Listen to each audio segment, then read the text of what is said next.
The Word of God stabilizes our lives. The Word of God stabilizes our lives despite error and apostasy around us. God's unshakable foundation, Christ, the gospel, and the true church stands secure. And because of this truth, you are also unshakable, uncrushable. You are secure.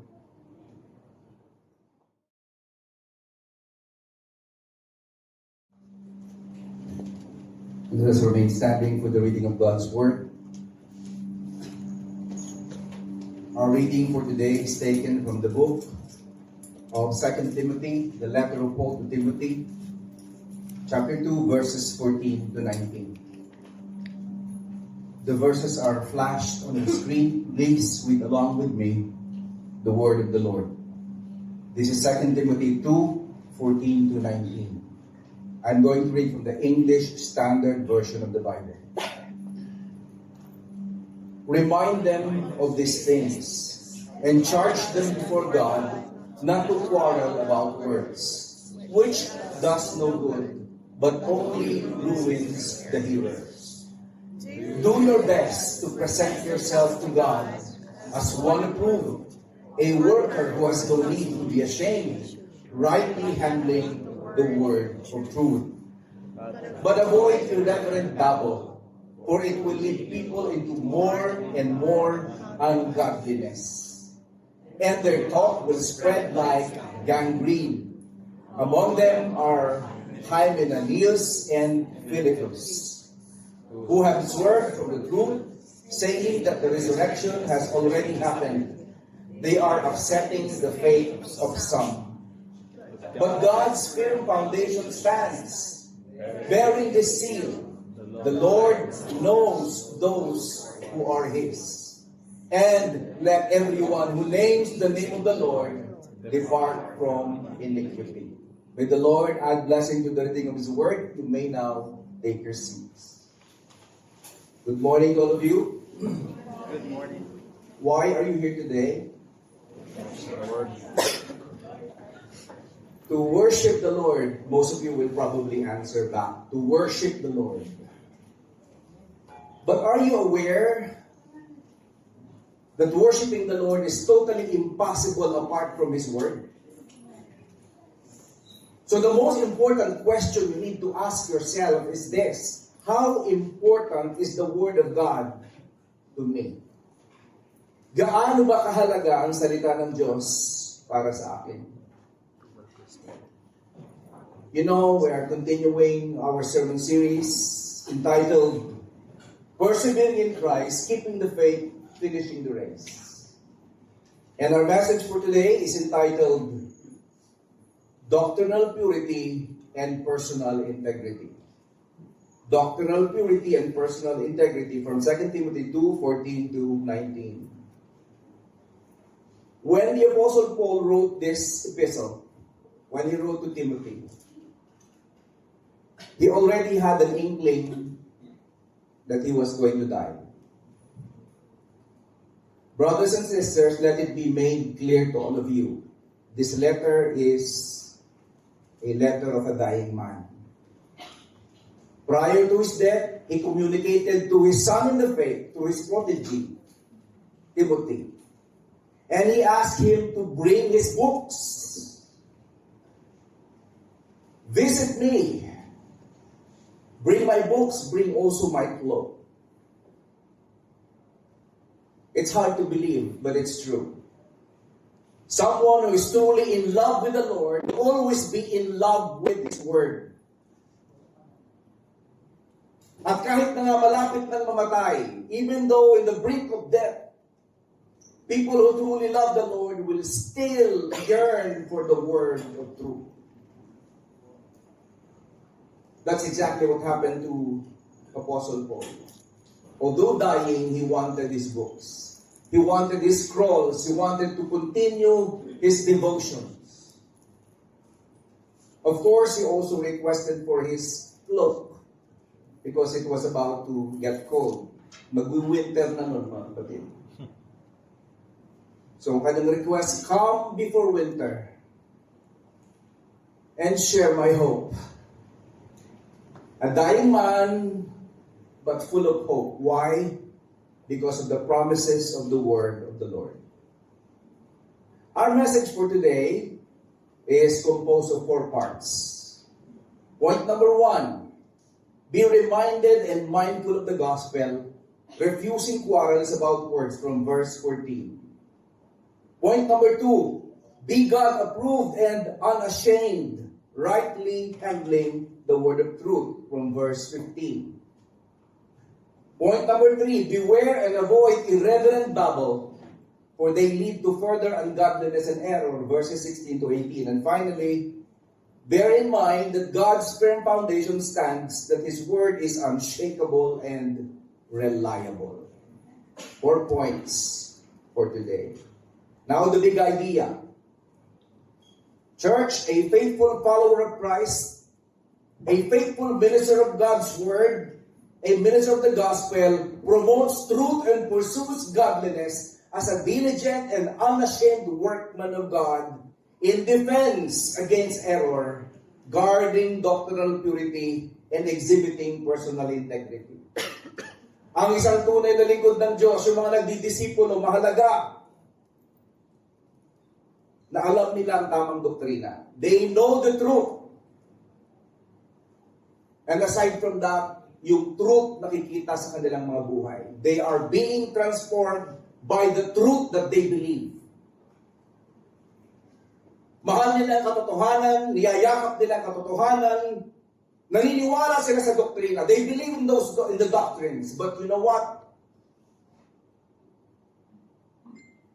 Yung kanilang faith, yung kanilang belief can be seen through their lives. Kasi yung doctrines nila transforms them. Now, 2 Timothy comprises Paul's final exhortations to Timothy, his ministry, protege, and son in the faith. Our text for today is in chapter 2, where Paul charges Timothy to persevere in the faith and in his ministry. Make no mistake, we all need to persevere. Christian life will never be easy. Christian life will always involve struggles and difficulties. And we need to brace ourselves. We need to brace ourselves. So that's exactly what Paul wanted Timothy to do, to brace himself. In chapter 2, verses 1 to 13, the context of our text, it includes the charge to Timothy to expect and endure hardships. Ito ang pakiusap at utos ni Pablo kay Timothy na kanyang protege. Mag-abang ka at maghintay ng pagdurusa kasi siguradong darating. Kung tunay kang tapat sa Diyos, kung tunay kang naniniwala at nagtitiwala sa kanyang salita, you better expect difficulties because they will come. Why? Because God is not interested in your comfort. He is interested in implanting the character of Christ in you. He's more interested in your character. Now, in verses 14 to 26, ito, nandito yung ating texto for today. Kasama naman dito sa verses 14 to 26, the charge to remain faithful in ministry. The charge to remain faithful in ministry.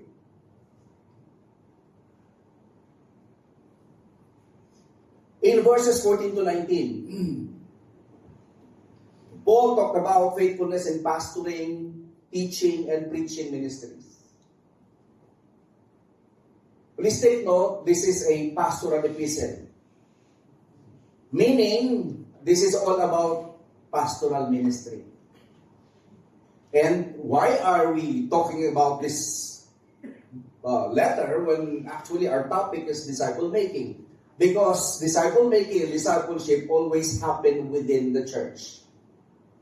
And if you are a pastor, if you are an elder, you are duty bound to initiate, to push for disciple making and discipleship within the body of Christ. Hence, Paul asked Timothy to be faithful in pastoring, in teaching, in his preaching ministry, in discipling the people in the church and those around them.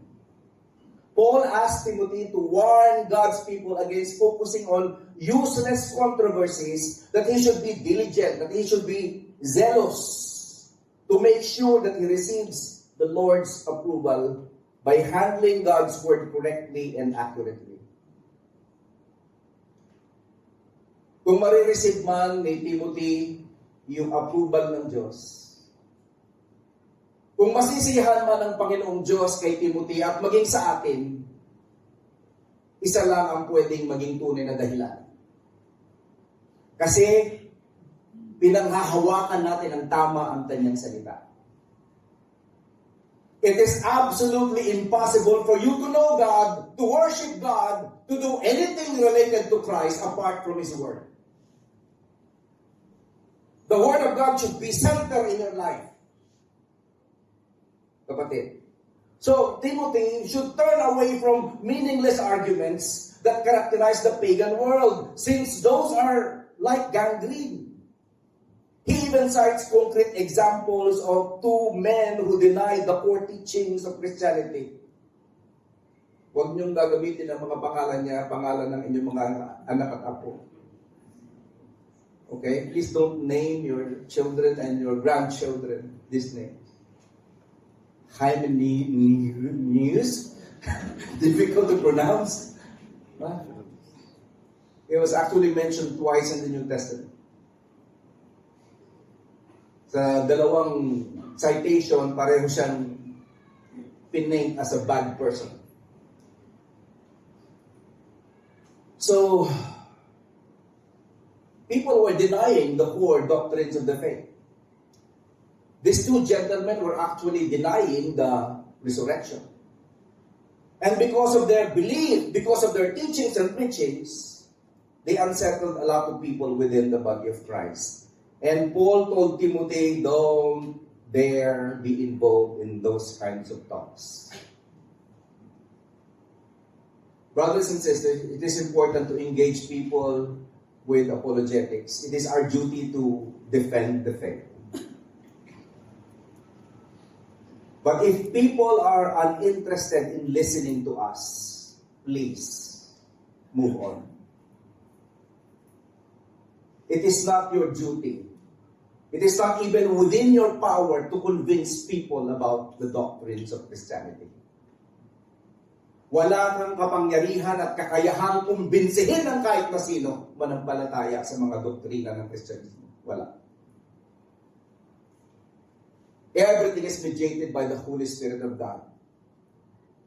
So pagkatapos mong i-present yung truth, if they refuse to listen, please move on. Marami pang ibang mga tao sa planeta, mga kapatid. Hindi ko sinasuggest na huwag nyo nang balikan. Pag napansin niyo na medyo nag-cool down at ready, edi balikan nyo. Paliwanagan nyo ulit. Mga kapatid. Pero kung hindi siya handa, just move on. So ito yung charge ni Paul kay Timothy, to remain faithful in the ministry. Now, let's immediately launch ourselves to point number 1. Be reminded and mindful of the gospel, refusing quarrels about words from verse 14. Mga kapatid,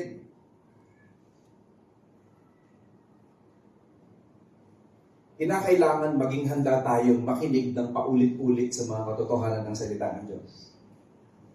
Alam niyo po kung bakit? Walang ibang paghuhugutan ng preaching and teaching yung mga pastor ng pulpitong ito, kundi yung the same Bible that we know. Kung lagi tayo naghahanap ng something new,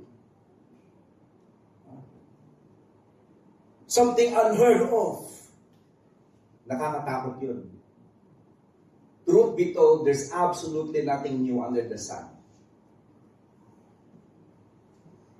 Imagine niyo na lang kung mga pastor ng GCF, pagdating dito, magtuturo sa inyo kung paano magbalot ng lumpiang Shanghai. Maganda namang skill yun, hindi ba? Pero mga kapatid, kahit na anong activity devoid of the word of truth is not worthy to be the center activity within the body of Christ. So Paul reminded Timothy to remind God's people about the core doctrines of the faith. So tayo in our time and age, please be reminded and mindful of the gospel. And refuse to quarrel about words. Tignan niyo po ang sabi ng verse 14. Remind them of these things and charge them before God not to quarrel about words, which does no good, but only ruins the hearers. This is what I'm talking about. You need to be ready to listen to the same teachings and doctrines. Ganun lang talaga. Some of you who've been with GCF for quite some time, mapapansin nyo siguro, ay, Pastor, di ba tinalakay na natin yung 1 and 2 Timothy in the past? Yes. Diniscuss na natin ito sa pulpito in the past. Pero ang suggestion ko ito, if you have an open mind, if you have a heart that is worshipful, you will always discover something new as you listen to the word of truth. Something different in your heart will be changed as you allow the Spirit to use the Word of God to minister to you. So please, huwag tayong magalit, huwag tayong mapikon pag-remind ang mga pastor. Kasi duty nila yun ang trabaho nila to remind God's people of these things. Ano ba yung these things? Yun yung mga bagay na naunang tinalakay ni Paul. Sa verses 1 to 13. And probably even chapter 1 kasama. But if you ask me, ang tingin kong remind them of these things, yung these things ay yung core teachings of the Christian faith na diniscuss ni Apostle Paul sa verses 1 to 13. Ano yon? Centrality of the salvation, of our salvation in Christ. Yung inclusion ng resurrection sa gospel. Yung perfect sinless life ni Christ. Yung atonement niya on the cross. Yun yung gospel. Kasi yung gospel, mga kapatid, ay person. Hindi dogma, hindi doctrine. The gospel is a person. The person of Christ, including His works. Yun yung gospel. So yun yung pinapaalala ni Paul. Sabi niya kay Timothy, paalalahanan mo sila lagi patungkol sa mga katotohanan ng Ebanghelyo. Not only that, sabi niya, charge them before God. Charge them before God. Matinding matinding utos. This is a command, imperative verbs yung mga ginamit. Charge them before God. Hindi man lang charge them before the church. Charge them before God. Para magkaroon ng accountability. Kasi napakahalaga nung nire-require ni Apostle Paul sa people of God. Ano yon? Huwag kayong makipagtalo patungkol sa mga filosofiya. Patungkol sa mga salita na hindi naman nakapagpalalago ng inyong mga pananampalataya. Do not quarrel about words, which does no good, but only ruins the hearers. May ibang mga nagsasabi, yung quarrel about words involves the word of God. Sabi naman ng ibang mga commentators, philosophy yan. Yung words na yan na binabanggit ay yung rhetorics na usong-uso ng araw sa lugar ng Efeso kung saan nagpapastor si Timothy. Tingin ko parehong pwede. Parehong inaalaw ng text yung interpretation na yun. Ang point lang, kahit na nga salita pa ng Diyos yan, kung gagamitin mo yan, i-weaponize mo yan para lang palutangin na ikaw ay mas mahusay, mas magaling sa doktrina kaysa sa iba, people will not benefit from that. Mga kapatid. Sadly, some believers, some Christians are like that. They study the word of truth in order to weaponize the Bible, to defeat the heretics around. Wow. Betcha by golly, wow. Nagsasayang ka lang ng oras eh. Your goal is to disciple the nations around you. Your goal is to preach the good news. It's not even up to you if they will receive that gospel. But your goal is simply to declare, and to declare it with all authority, believing with all believing with all your heart that God will move as you bring to the people the word of truth. So kahit na nga yung scripture, kahit na nga Bible, pag ang motive natin ay hindi naman talaga to obey yung ating great commission, to obey yung ating greatest commandment, to love the Lord and to disciple the nations, malaking possibility hindi blessing ang kahirap mo. Alam niyo, ilang beses na ako nakakita ng gano'n, ang galing-galing na theologian. Alam lahat ng mga Greek words. Kabisado yung mga tenses ng verb. Mahusay mag-parse, mahusay mag-divide ng scripture, ng mag-interpret. Very entertaining. Pero aalis ka sa kanyang preaching na wala kang napala. Kasi it's all about information, adding things to your brain. Not really challenging God's will to move. Mga kapatid, there's a big difference between teaching and preaching. When we preach the word of truth, we preach from the vantage point of authority. Why? We want to move people. Move them to obey. Not just add information to their brains. So Paul wanted Timothy to remind God's people about the core teachings of the Christian faith. And to never focus on words, mere words, because they will never be helpful. So church, this is our goal, to remind God's people of these things and charge them before God not to quarrel about words. The Greek word for remind is hupomimnesko. Ayan, ginaya ko na yung kinote ko kanina. Hupomimnesko. It appears 7 times in the New Testament. This Greek word appears 7 times in the New Testament. It simply means to call someone's attention or putting them in remembrance or causing them to recall. Now, by using the imperative mood, the Apostle Paul establishes this statement as an apostolic mandate. Bakit ko po ito pinatatagalan pa itong portion na to? Kasi this is an apostolic mandate. Paul, by using an imperative verb, made this statement an apostolic mandate. Now, the command to remind them is actually a preventive measure.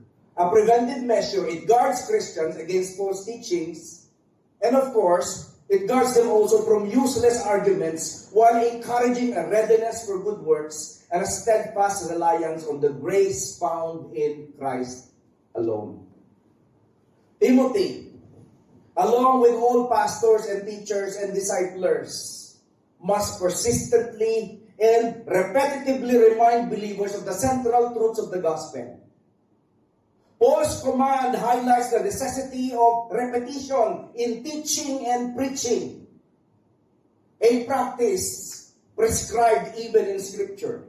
Deuteronomy 6:7 and Colossians 3:16. Now, because we face many false teachings in our own generation, dahil naglipa na, napapalibutan tayo ng maraming mga false teachers and false teachings, because we face many false teachings in our time, constant reminders are essential. Reminders serve to preserve doctrinal purity and maintain unwavering faith in God's promises. Yun ang goal natin. Bakit tayo paulit-ulit? Because we want you to have doctrinal purity and we want you to be unwavering in your faith in God's promises. So church, in Titus 3 verse 9, Paul tells Titus, avoid foolish controversies, genealogies, dissensions, and quarrels about the law, for they are unprofitable and worthless. Napansin nyo ba, kahit na nga yung law, kahit na nga yung Old Testament, kahit na nga Bible, kung ang goal mo makipagtalo, simpleng argumento lang, hindi mo naman talaga goal to witness for Christ, to help them be converted to Christianity. Kung hindi naman yun talaga ang goal mo, unprofitable yun, worthless, ang sabi ni Paul kay Titus. So whenever you open the word of truth, whenever you read the word of truth, whenever you share the word of truth, make sure you are motivated correctly by a desire to minister the gospel to the people around you. 1 Timothy 6:20, O Timothy, guard what has been entrusted to you. Avoid irreverent empty chatter and the opposing arguments of so-called knowledge. Mga kapatid, we are not here to increase in knowledge, to merely increase in knowledge. Of course, whenever you listen, you will discover something new. But that's not the point. We open the word of truth because we want the word of truth to transform our lives and to turn us into servants willing to go to the nations and disciple the nations for God's glory. Yun talaga yun, mga kapatid. Pag hindi yun ang motive, empty chatter ang tawag dyan. Kahit na nga may knowledge pa ng truth, kahit na nga biblical truth pa, empty ang tawag ni Apostle Paul. So please be very, very careful. Napakahalaga ng motive, maski sa pag-handle ng scripture. Now let's move to point number 2. Be God-approved and unashamed, rightly handling the word of truth, verse 15.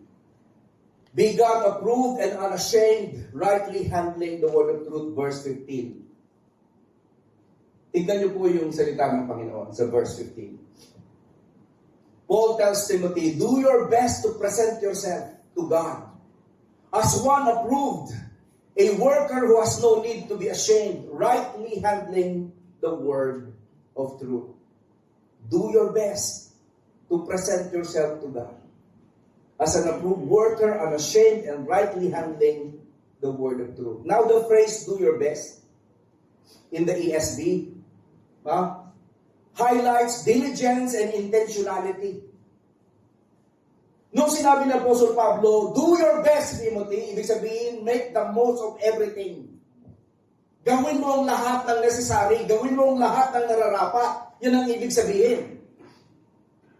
Para ano? Para ka makapag-reflect ng tama patungkol sa kung anong kahulugan ng salita ng Diyos. At mangyayari lang yon if first you submit yourself to God. Mga kapatid, in the final analysis, si Lord lang talaga ang tunay na nag-uusga sa atin. Kaya ang isang mahusay na discipler, teacher, or pastor will present themselves to God first before God's people. Kasi yung ministry of the word is actually the ministry of God through the Holy Spirit.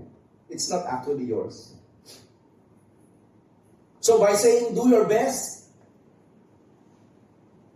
Paul highlights diligence and intentionality. Now, in context, it reflects the urgency and commitment required in Christian life. Hindi pa pwedeng, yung parang wala kang schedule, parang wala kang ginahabol. Ang buhay Kristiyano may urgency. Maraming mga tao nangangailangan ng ebanghelyo. Kinakailangan tayong tumugon, may urgency dapat. At merong commitment. Hindi pa pwedeng, sige, kung kailan na ako available, you make yourself available. Kristiyano ka eh. In fact, you've been redeemed by Christ. Hindi na ikaw ang may-ari ng buhay mo. Kaya ang primary responsibility mo is to obey your master.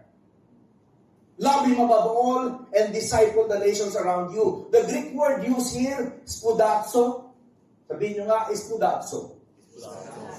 Actually, yun yung pinagmula ng salitang speed. Ba? Yun ang ibig sabihin ng do your best. Madaliin mo. Hala, bilis. Make the most of everything. Do your best. It implies a zealous and earnest pursuit. This aligns with other scriptural exhortations to be diligent, such as in Hebrews 4:11, where believers are encouraged to strive to enter God's rest. Lagi nangangailangan ng effort, mga kapatid, ang buhay Kristiyano. Kung hindi ka nagbibigay ng effort sa Christian life mo, malaking possibility hindi ka nag-grow. Kailangan ng effort. Ano yung effort? Yung nilalandingan ng aeroplano? Hindi po yung pagsisikap. Okay? Tagalan ng joke na yun, nang bumibenta pa rin sa ilan. Para lang magising. Kasi nanuluwag na yung iba sa inyo. Also, please fervently desire the Lord's approval by handling God's word unashamedly and accurately. Please take note, brothers and sisters, our goal is to be approved by God. To be approved by God, not by human standards, which requires faithful adherence to the word of truth. Now, what is an unashamed workmanship? Ano ba yung unashamed workmanship? Pag tamang pag-handle mo sa word. Mga kapatid, nakakalungkot maski sa JCF eh. Pag nagbabasa ng Bible, parang immediately applicable sa akin. Hindi na tinitignan yung context. Maski itong text na pinag-aaralan natin ngayon, may context yan. Ang kinakausap, si Timothy, hindi ikaw. Hindi mo maintindihan yung Word of God for you until you discover the Word of God for Timothy. That's how valuable context is. And how do you discover that? You discover it through the science of hermeneutics, Bible interpretation. Yung first step, exegesis. Yung word na yun, exe, meaning taking out. Jesus, original meaning. So you get the original meaning. Ano ba ang meaning ng word na ito when it happened? When it was first mentioned by the Apostle Paul. What did the author mean by this word? And how did the recipient receive it? Hindi porket nabasa mo sa Bible, applicable agad sa iyo. The Bible is not about you. Kapatid, the Bible is about Christ. Lahat ng aspeto ng Biblia, pwede mong hugutin at makita si Kristo, pero hindi diretsong applicable sa buhay mo. Nakakatakot yung lahat na lang ng aspeto ng Scripture, ina-apply mo dahil feel mo yun, no? Kinakailangan magsuot ng tassel sa damit. Nabanggit sa Bible, dapat ang mga damit may tassel. Dapat ang mga bahay may parapet. Ano ba parapet? Hindi nyo na nga alam kung ano yun. Ba? Pag iinom ng tubig, dapat sasalain. Baka kasi meron maliliit na insekto, yung rat. Ah. Hindi naman directly applicable sa yun eh. Hanggang ngayon nga, meron mga GCFers na ayaw kumain ng dinuguan. Bakit? Kasi feel nila pinagbabawal ng Diyos sa kanila yun. Dahil nasa Old Testament. Kahit na nga dineclare ni Jesus Christ na all foods are clean. Lalo na pag pinag-pray mo, ni-receive mo with gratitude in your heart. Sa bagay ako din, ayaw ko naman kumain talaga ng dinuguan. Pag walang puto. Pero masarap pag may puto. So mga kapatid, how do you handle the word of truth properly? Titignan mo yung original meaning. Kaya yung mga pastors natin, they go back to the original text. They go back to the original text. Sa panahon natin ngayon, ay ang hirap-hirap naman yung lagi kang nag-aaral ng Greek and Hebrew. Madami ng mga tools. Kaya yun ang unang-una kong share sa staff, sa mga pastoral staff natin nung araw, nung ako yung senior pastor. Para ma-equip sila to interpret the Bible according to its original language. Kasi mga kapatid, kung hindi mo yan aaralin sa kanyang original language, ay iba ang meaning. May mga words talaga sa Greek na walang katapat sa English. Maliligaw ka ng landas pag hindi ka marunong mag-exegesis. So mahalaga na titignan natin kung anong kahulugan. Mga kapatid, merong importanteng mga konteksto ang Bible. Una, yung historical context. Huwag mong bibigyan ng kahulugan yung isang passage sa Scripture na labag sa historical context nito. Susunod, yung linguistic context. Ano yon? Yung una, yung literary context, yung una at susunod na verses. O di kaya una at susunod na chapters. Kasi yung meaning can be found through its occurrence. Kung paano siya makikita sa loob ng isang paragraph. So tinitignan mo yung language, tinitignan mo yung history. Para mo ma-interpret properly yung word of truth. May discipline yun. Actually, nakakapangilabot mag-presume na tayo ay teacher ng Word of God. Kasi we will be judged more strictly. Alam niyo ba yun? Every time I preach the Word of truth, I tremble a bit. Hanggang ngayon, hindi pa nawawala yung minig ko kasi nakakatakot sa totoo lang. Hindi naman biro ito, si Lord yung kausap natin. Kaya nga, ang unang-unang hakbang na sinasuggest ni Paul, eto, the goal is to be approved by God first. Make sure you have an ongoing, living relationship with your Master so that you can hear from Him. Otherwise, futile experiment with exegesis lang ang mangyayari. Kinakailangan live out in a living relationship with Christ. Now, how can we accurately handle the word? The Greek term orthotomeo implies cutting straight. Yung word na handling the word of truth, actually isang term lang yun sa Greek. Ibig sabihin to cut straight. Similar to a craftsman or a surgeon, emphasizing precision in teaching and applying scripture. You cut straight. Nakalungkot sa lahat, yung ina-expect mong straight, tapos liku-liku pala. Nakapangilabot, no? Ha? Sa scripture, mahalaga na straight ang cut mo. Ibig sabihin, nalarespeto mo yung original na kahulugan nito sa isip nung sumulat. Authorial intent is supreme. Sabihin nyo nga, authorial intent. Napakahalaga nun. Ang meaning ng scripture, laging nakabaon sa authorial intent, kung anong intensyon ng may akda. In Acts 17:11, Luke tells us, now the Bereans were more noble-minded than the Thessalonians. Why? For they received the message with great eagerness and examined the scriptures every day to see if these teachings were true. I hope there are Bereans in our midst. People who do not trust anybody except the Holy Spirit, their true teacher. You need to open the word of truth for yourself. Discover the word of truth for yourself. Isang dahilan kung bakit naging mabilis ang pagtuto ko sa pag-aaral ng salita ng Diyos kasi hindi ako nagtitiwala sa mga naging kong mga pastor. Na-realize ko kaagad na kung ako man ay matututo, dapat nakabase sa personal kong pag-aaral.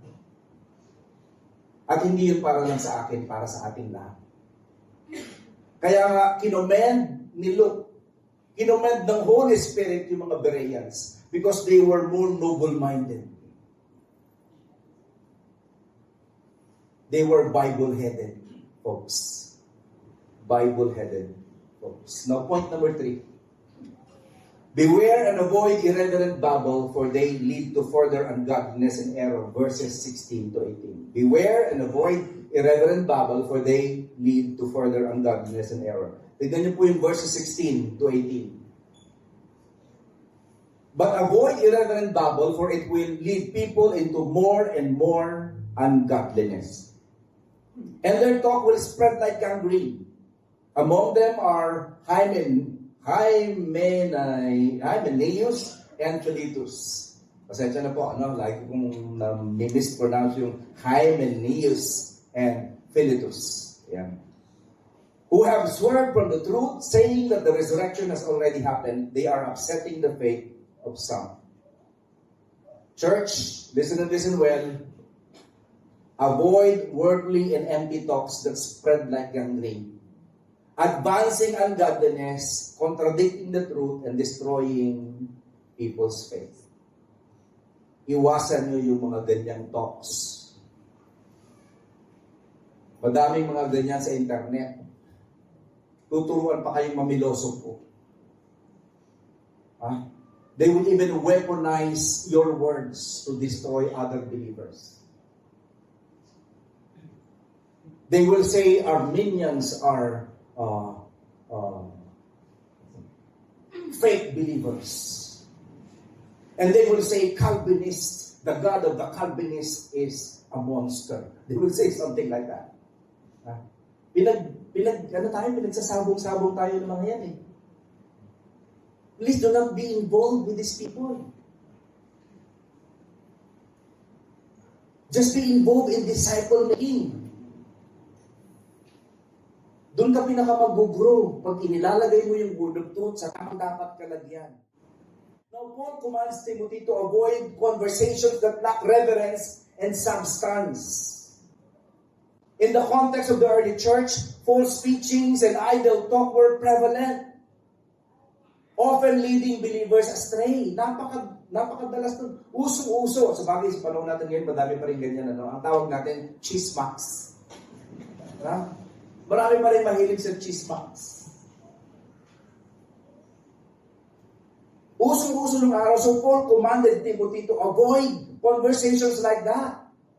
Wala kang mapapala. The phrase avoid irreverent babble emphasizes the importance of maintaining purity in speech.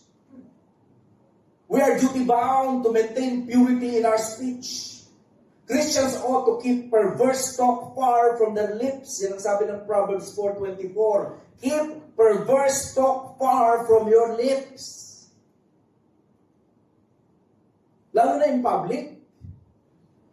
Lahat ng salitang lumalabas sa bibig mo, dapat sukat, dapat may metro.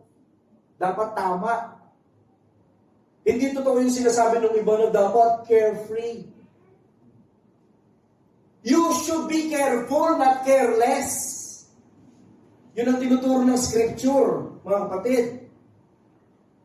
So avoid irreverent babble. Now the Greek word for avoid suggests a deliberate turning away. Deliberate turning away.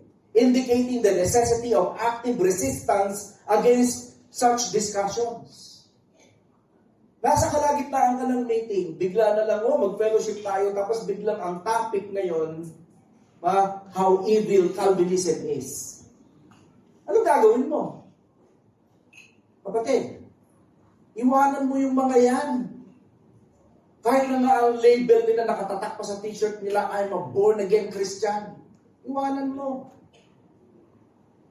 O bagamat hindi ka naman Arminian. Okay? Pero yung kabilang partido, yun naman ang dinidemonize. Mananatili ka ba? Tuwang-tuwa ka ba? At least ako, Calvinist ako. Demonize mo yung Arminian. Okay lang. Please no. Masasanay ka sa ganun. Dangerous. Magiging appetite mo yun. Yung maging mapanira ng kapwa. Hindi naman talaga perfect ang pagkakaintindi natin ng Bible. Wala namang may perfect na understanding ng Bible, mga kapatid. Wala. Lahat ng ating theologies, grasping for the truth. Attempt natin yan to understand an otherwise complex deity. So please, be charitable in the use of your words. Don't demonize even those who belong to the other denomination. After all, we need all believers to accomplish the Great Commission. Hindi kaya ng isang tribo lang yan. So, kinakailangan ng ng deliberate turning away. Merong necessity of active resistance against such things. The term irreverent implies a lack of respect for sacred things.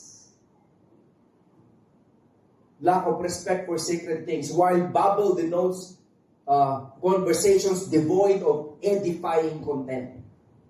Yung mga babbles, yan yung mga conversations or talks na hindi naman nakaka-bless.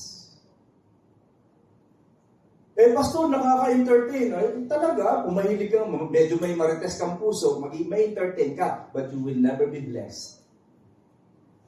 It is possible for you to be entertained, but not blessed. Believe me.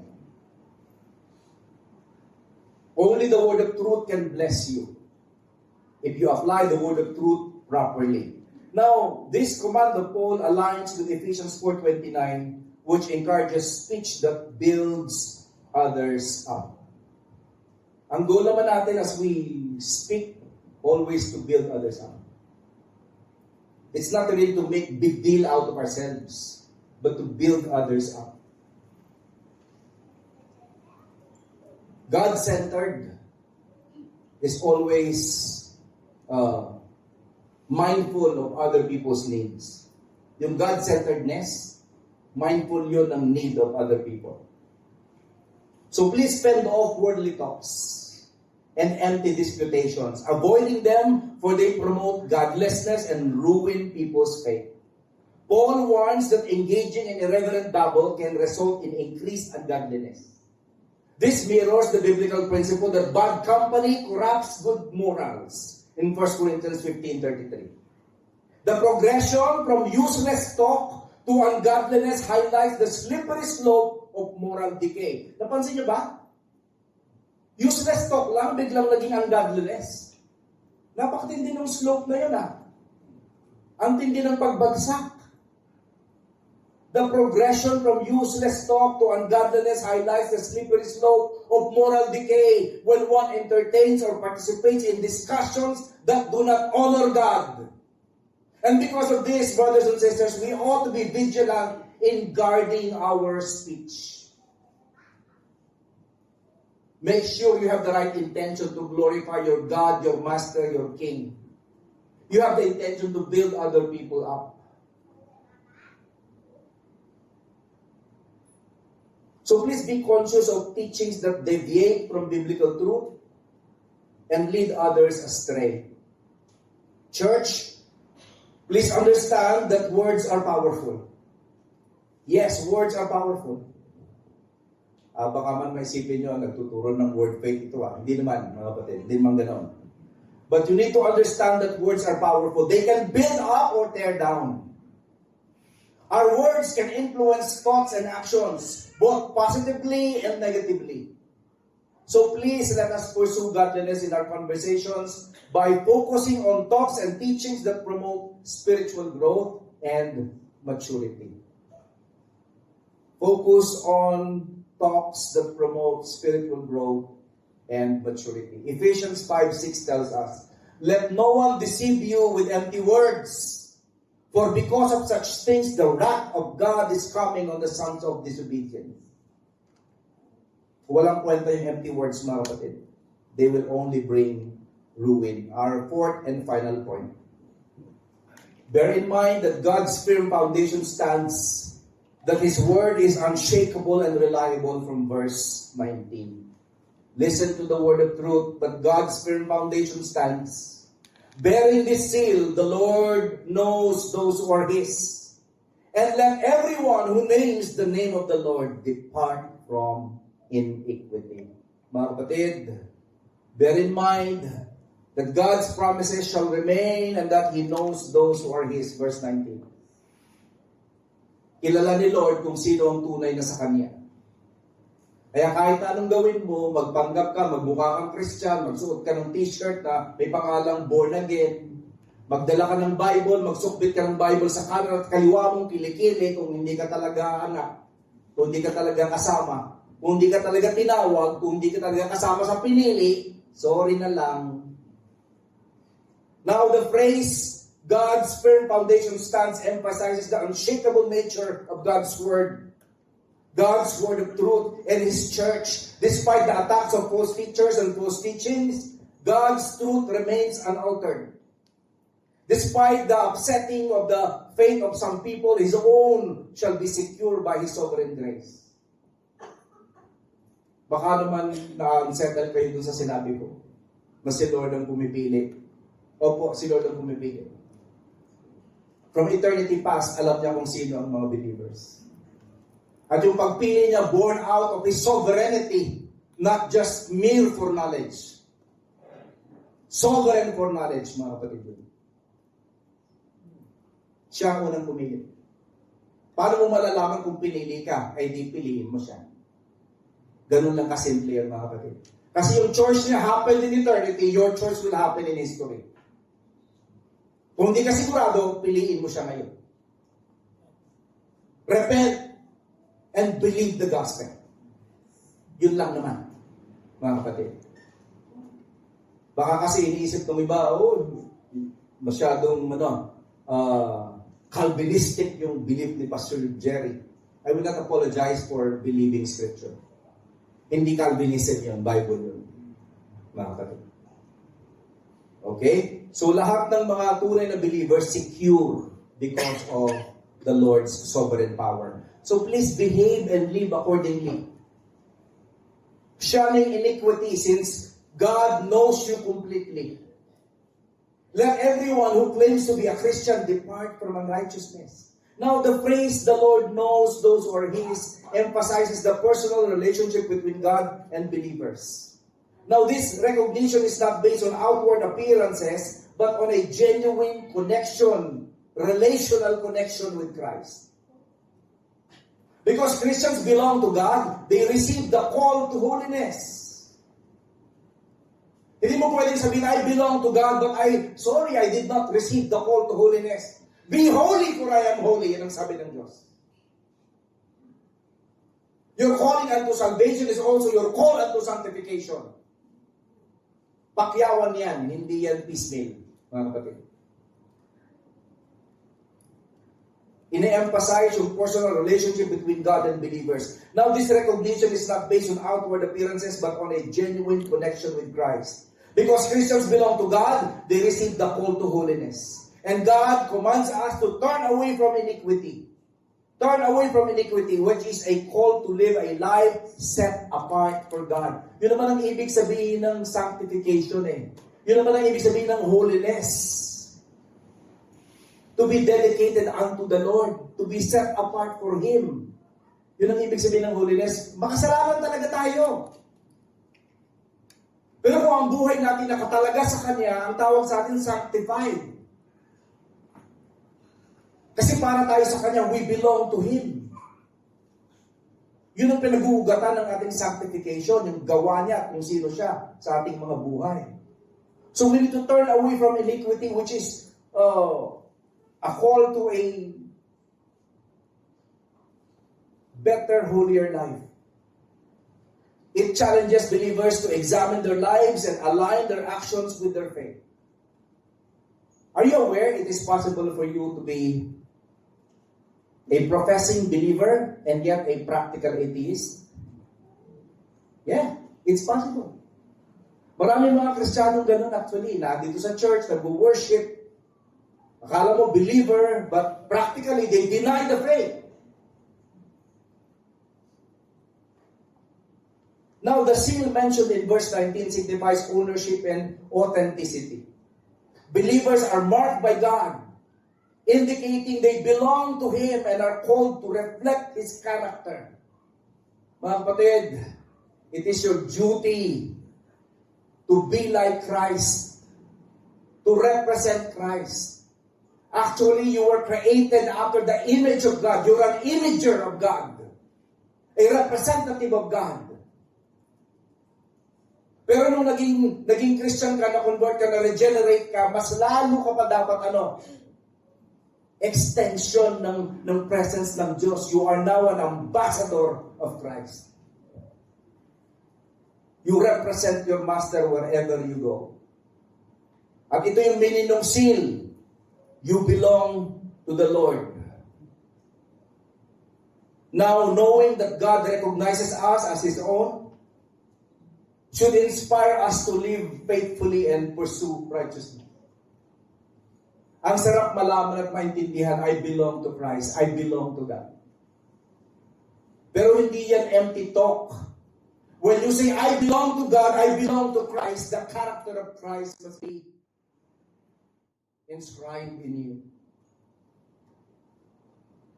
Incarnated in you.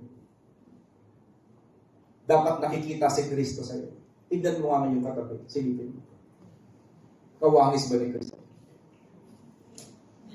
Pastor, kamukha po ito ng tatay niya. Kakainis.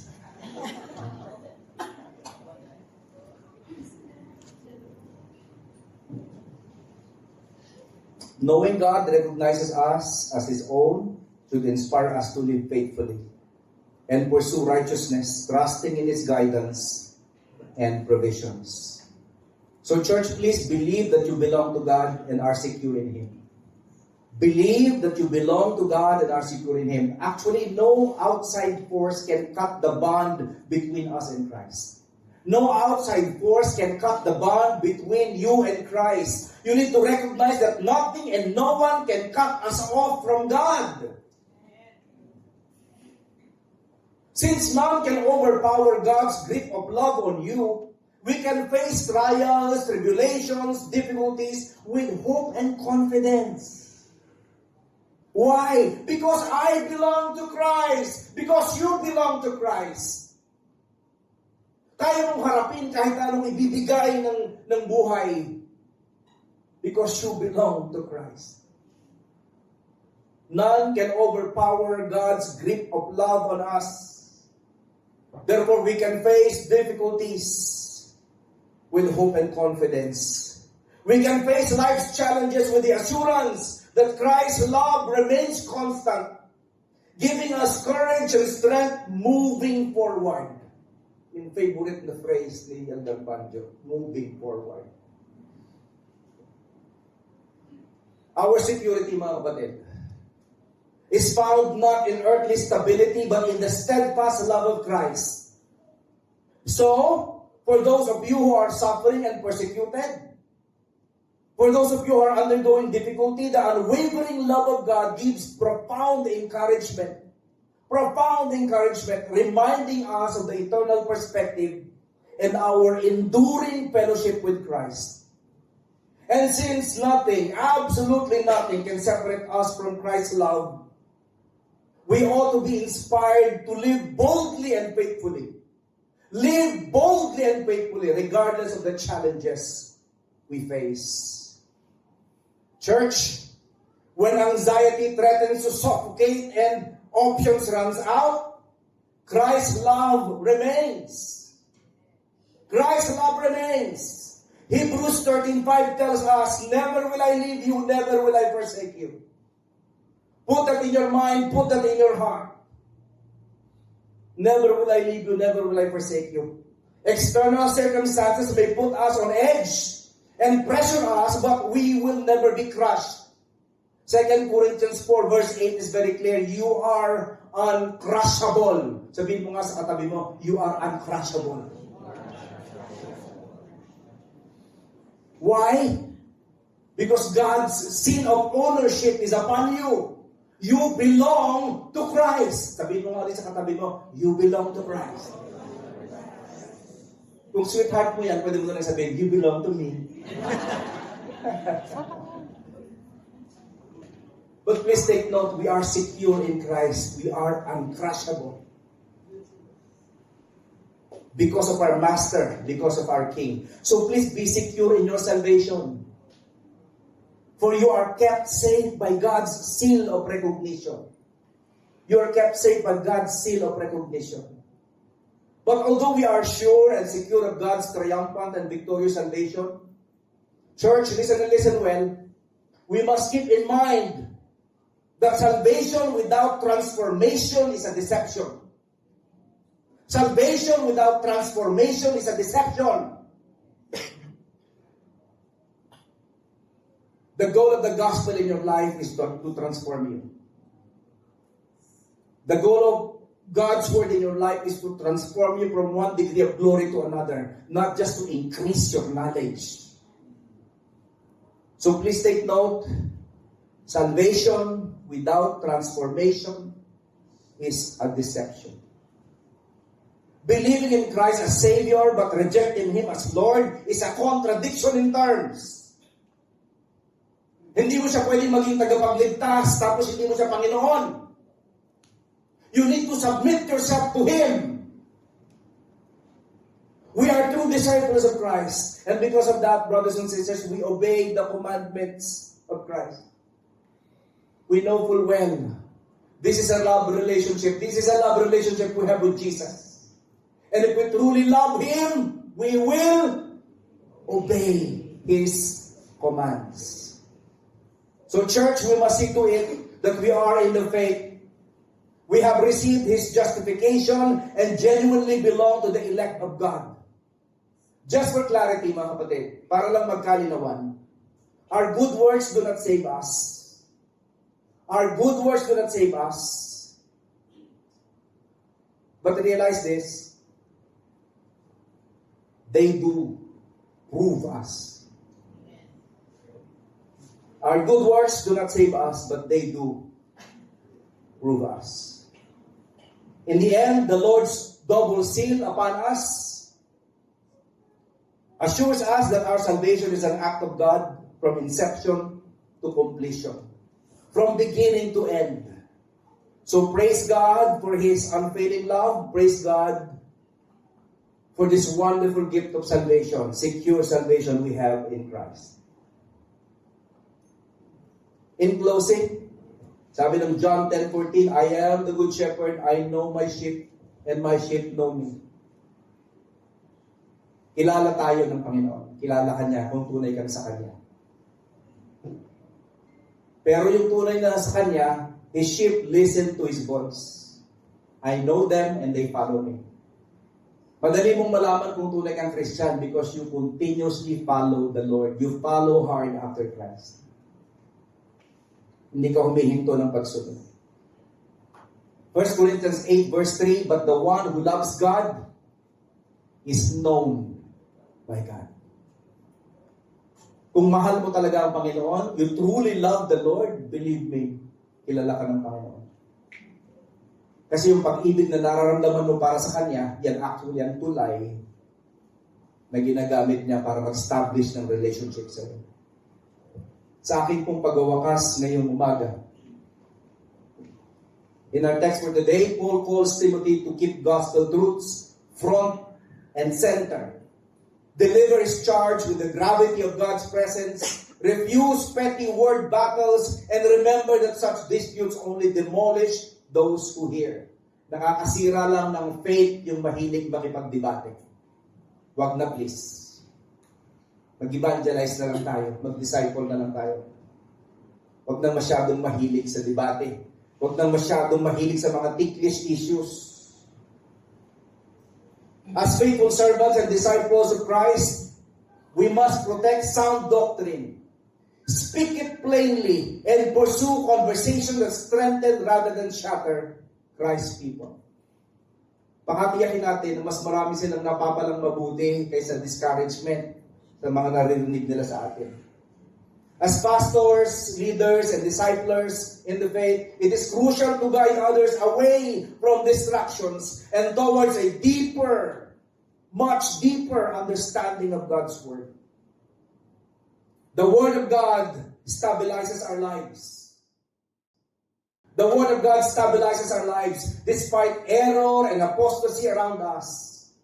God's unshakable foundation, Christ, the gospel, and the true church stands secure. And because of this truth, you are also unshakable, uncrushable. You are secure. Itong promise na to, it carries a double seal. God's intimate saving knowledge of His people and His demand that those people walk in holiness. Madaling malaman if you belong to Christ. Kilala ka niya at naghahangad kang mabuhay ng banal. Assurance and responsibility, comfort and call are welded together.